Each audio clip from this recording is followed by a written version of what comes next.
Assalamualaikum warahmatullahi wabarakatuh. Alhamdulillahirabbil alamin wa bihi nasta'in ala umuri dunya waddin. Wassalatu wassalamu ala asrofil anbiya'i wal mursalin sayyidina wa maulana Muhammadin wa ala alihi wa sahbihi wa barik wa sallim ajma'in, amma ba'd.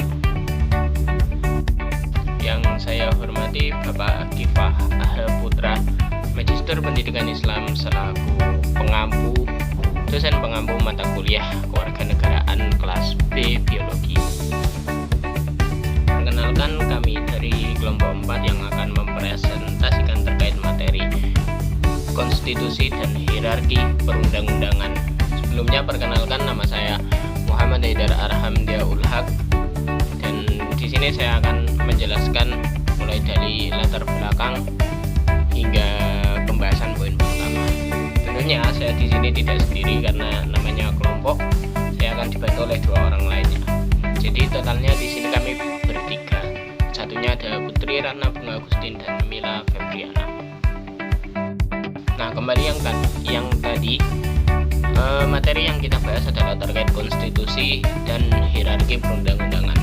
Jadi kami di sini akan mengambil judul relasi konstitusi dengan hierarki perundang-undangan dan implementasinya di negara Indonesia.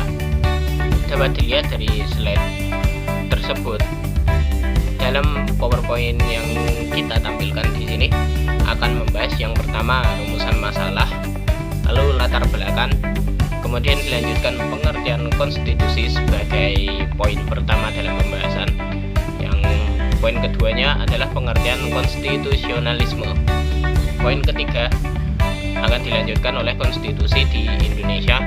Lalu poin ketujuh baru kita akan membahas hierarki perundang-undangan di Indonesia, dan ditutup di poin akhir dengan kesimpulan. Pertama-tama kami akan menjelaskan terkait latar belakang. Adanya latar belakang ini adalah untuk membangun landasan berpikir.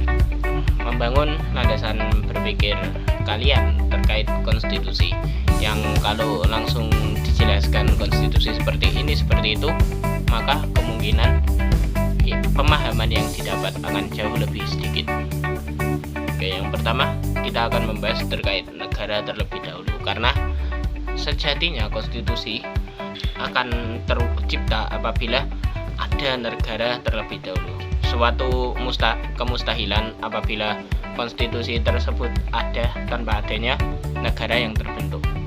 Oke, negara adalah organisasi kekuasaan yang berdaulat dengan tata pemerintahan yang melaksanakan tata tertib atas orang-orang di daerah tertentu.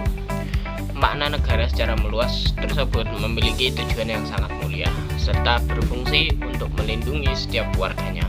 Sedangkan warga negara adalah seluruh manusia yang menjadi komponen tubuh politik yang terdiri atas bagian untuk membentuk negara yang biasa disebut rakyat. Lalu hubungannya dengan konstitusi adalah konstitusi dalam suatu negara merupakan pada hakikatnya adalah hukum dasar yang memuat hal-hal mengenai penyelenggaraan atau kegiatan dalam negara tersebut. Hal ini menyebabkan konstitusi sendiri harus stabil dan sangat kuat daripada produk hukum yang lain. Sekian latar belakang berikut. Yang latar belakang sedikit karena hanya sekedar untuk membangun landasan berpikir. Selanjutnya menuju poin pertama pembahasan adalah pengertian konstitusi. Memahami konstitusi dapat dilakukan dengan melacak akar sejarah dan peristilahan dan pengertiannya. Selain itu, konstitusi juga dapat dipahami dari sisi legitimasi pembentukan serta tujuan dan hakikatnya. Terkait definisinya, konstitusi merupakan hukum yang lebih tinggi atau bahkan paling tinggi serta paling fundamental sifatnya, karena konstitusi itu sendiri merupakan sumber legitimasi dan atau landasan otoritas bentuk-bentuk hukum atau peraturan perundang-undangan lain dalam suatu negara. Sesuai dengan prinsip hukum secara universal, maka agar peraturan-peraturan yang tingkatannya di bawah Undang-Undang Dasar dapat berlaku dan diberlakukan, peraturan-peraturan tersebut tidak boleh bertentangan dengan hukum yang lebih tinggi tersebut. atau secara bahasa lainnya tidak boleh menyalahi konstitusi yang telah disepakati. Dengan kata lain, konstitusi adalah seperangkat prinsip, norma, aturan, dan nilai-nilai dasar yang mengatur dan mengorganisasi pemerintahan suatu negara. Konstitusi sendiri dibagi menjadi dua macam, yaitu konstitusi tidak tertulis dan tertulis. Konstitusi tertulis merupakan nilai-nilai atau norma hukum yang dicatat dalam sebuah dokumen-dokumen negara, seperti kalau di Indonesia adalah peraturan perundang-undangan. Lalu terdapat lagi konstitusi yang tidak tertulis, yakni adalah nilai-nilai dan norma hukum dalam negara yang dianggap ideal tetapi tidak terdokumentasi dalam naskah atau dokumen tertentu. Biasanya hal seperti ini itu mengacu pada nilai-nilai adat, norma, atau cara berperilaku. Basis pokok berjalannya sebuah konstitusi adalah adanya kesepakatan umum atau persetujuan yang biasa disebut konsensus di antara mayoritas rakyat dengan pemimpin dalam pemerintahan. Konstitusi negara itu disepakati oleh warga itu untuk agar kepentingan mereka bersama dapat dilindungi atau dipromosikan melalui pembentukan dan penggunaan mekanisme yang disebut negara. Kata kuncinya adalah konsensus atau general agreement. Sekian dari saya. Apabila ada kata-kata yang salah mohon dimaafkan ya. Untuk selanjutnya akan dipresentasikan oleh teman saya.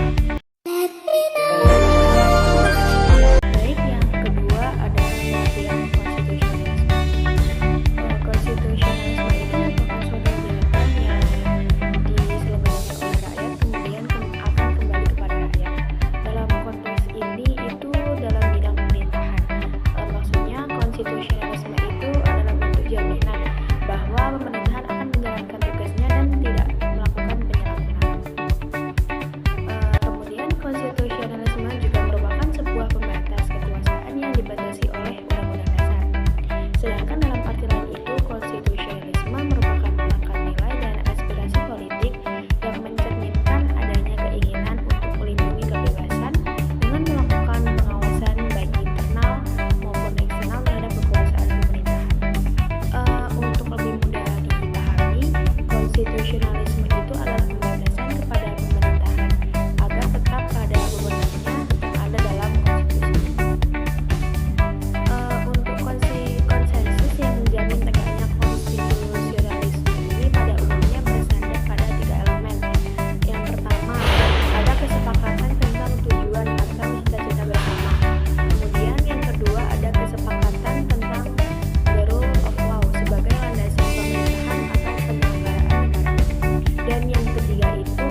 bersifat dan mengikat secara umum.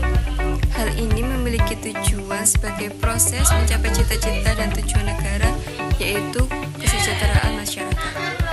Tata urutan peraturan perundang-undangan diatur dalam Undang-Undang Nomor 12 Tahun 2011 dan sekaligus merupakan koreksi terhadap pengaturan hierarki peraturan perundang-undangan yang selama ini pernah berlaku, yaitu Undang-Undang Nomor 12 Tahun 2011, Undang-Undang Dasar Republik Indonesia 1945, Ketetapan Majelis Permusyawaratan Rakyat, Undang-Undang atau Perpu, Peraturan Pemerintah, Peraturan Presiden, dan Peraturan Daerah. Jadi, kesimpulan dari presentasi kami yaitu konstitusi merupakan hukum yang paling tinggi dan paling fundamental sifatnya karena merupakan landasan otorisasi bentuk-bentuk hukum lainnya. Sedangkan konstitusionalisme merupakan penyelenggaraan pemerintah yang dibatasi oleh Undang-Undang Dasar, sehingga konstitusi dapat diartikan sebagai wadah dan konstitusionalisme sebagai isinya. Sekian yang dapat saya sampaikan. Kurang lebihnya mohon maaf. Wassalamualaikum warahmatullahi wabarakatuh.